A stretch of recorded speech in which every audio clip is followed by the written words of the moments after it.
राज्यपाल आनंदीबेन पटेल ने वाराणसी में महात्मा गांधी काशी विद्यापीठ के समारोह में बुधवार को बेटियों को नसीहत दी। उन्होंने कहा कि अभी लिव इन रिलेशनशिप का चलन चल रहा है, लेकिन ऐसा मत करिए, अच्छा फैसला करिए। मैंने 50-50 टुकड़े कर बीम में भरने वालों को देखा है।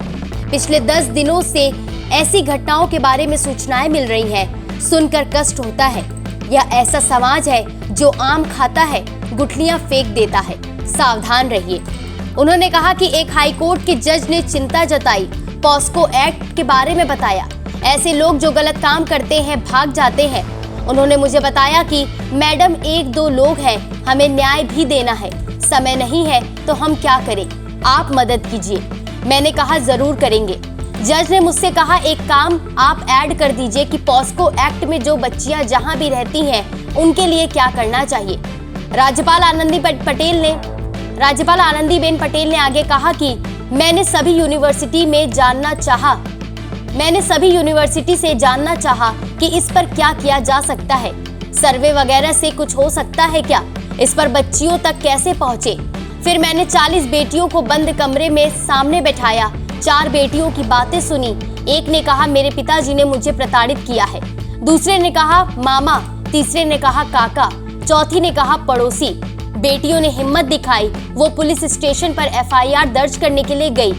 पिता मामा जैसे लोगों की धरपकड़ हुई, अब जेल में है। इसके बाद बाकी बच्चियों की बात सुनने की हिम्मत नहीं हुई।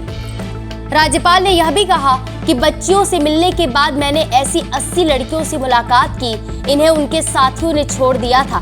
किसी के पास 1 साल का तो किसी के पास 2 महीने का बच्चा था। पहले लिव इन में रही, फिर उनके साथी ने छोड़ दिया। इसलिए कहती हूँ सावधान रहिए। ये लिव इन समाज ऐसा है कि बस शोषण करता है फिर छोड़ देता है। ये बेटियों ने मुझे 4 बेटियों को सुना, फिर मैंने बंद कर दिया कि अब नहीं सुनना। एक बेटी ने कहा कि मेरे पिताजी मुझे प्रताड़ित करते थे। एक ने कहा मामा, तीसरे ने कहा काका, चौथी ने कहा पड़ोसी। और इसी वजह से बेटिया की हिम्मत देखो, वो पुलिस स्टेशन पर गई, FIR दर्ज कराई पिता के सामने, पिता की धरपकड़ हुई, जेल में गए और ये बेटी को घर छोड़ना पड़ा और वे पॉक्सो एक्ट के नीचे वहां रहती है। तो एक ग्रुप तो ये था, पढ़ाई का क्या, मैंने पूछा, सबको पढ़ना है, लेकिन बीमारी ये है। आपको बताते चले कि पहली बार ऐसा हो रहा है कि महात्मा गांधी काशी विद्यापीठ का दीक्षांत समारोह कैंपस से बाहर रुद्राक्ष कन्वेंशन सेंटर में आयोजित किया गया। कुलाधिपति और राज्यपाल आनंदीबेन पटेल ने इसकी शुरुआत की। 101 छात्रों को 103 गोल्ड मेडल दिए गए। इस बार स्नातकोत्तर में 3 ट्रांसजेंडर को उपाधि भी दी गई। मुख्य अतिथि पद्मश्री प्रोफेसर सरोज चूड़ामणि AIMS नई दिल्ली मौजूद रही।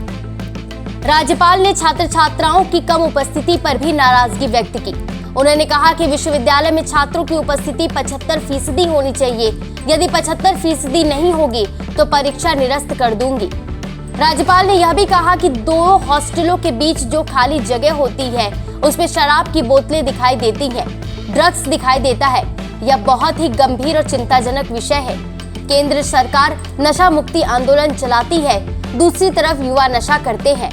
हमारे युवा ड्रग्स छोड़ेंगे और शराब पीना बंद करेंगे, तभी हमें खुशियां मिलेंगी। विद्यापीठ के हॉस्टल में राज्यपाल ने पुलिस और अराजक लोगों के रहने पर भी कड़ा एक्शन लिया है। उन्होंने आचार्य नरेंद्र देव हॉस्टल में रह रही PAC को बाहर करने का आदेश दिया है। साथ ही हॉस्टल में बिना पढ़ाई के रह रहे अराजक लोगों को निकालने का भी निर्देश दिया।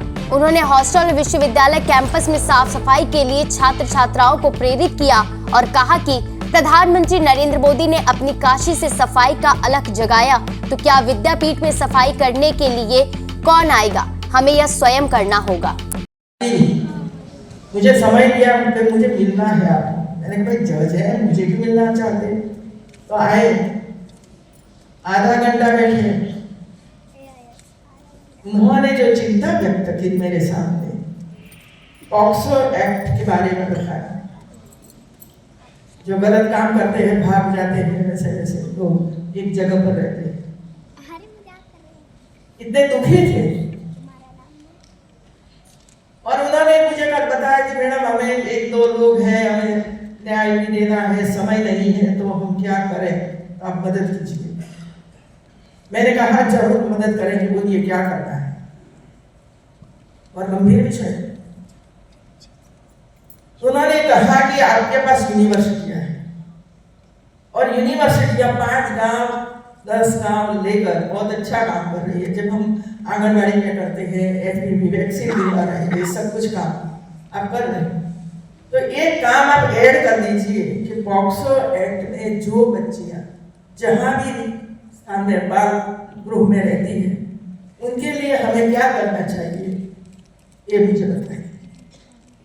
तो मैंने परिवर्तन करके सभी यूनिवर्सिटियों को भेजा कि कम से कम आपकी जो यूनिवर्सिटी जो जिले में है, जनपद में, इसमें आप पता करिए कि पॉक्सो एक्ट में कहाँ बिल्डिंग है, कौन कौन रह रहा है, तब वहां जाइए, पहला सर्वे कर दीजिए, फिर आप बैठेंगे क्या करना है।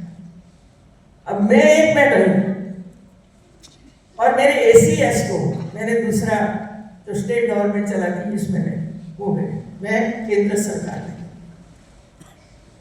मैं गई तो 40 बेटियों को मेरे सामने बिठाया, मैंने दरवाजा बंद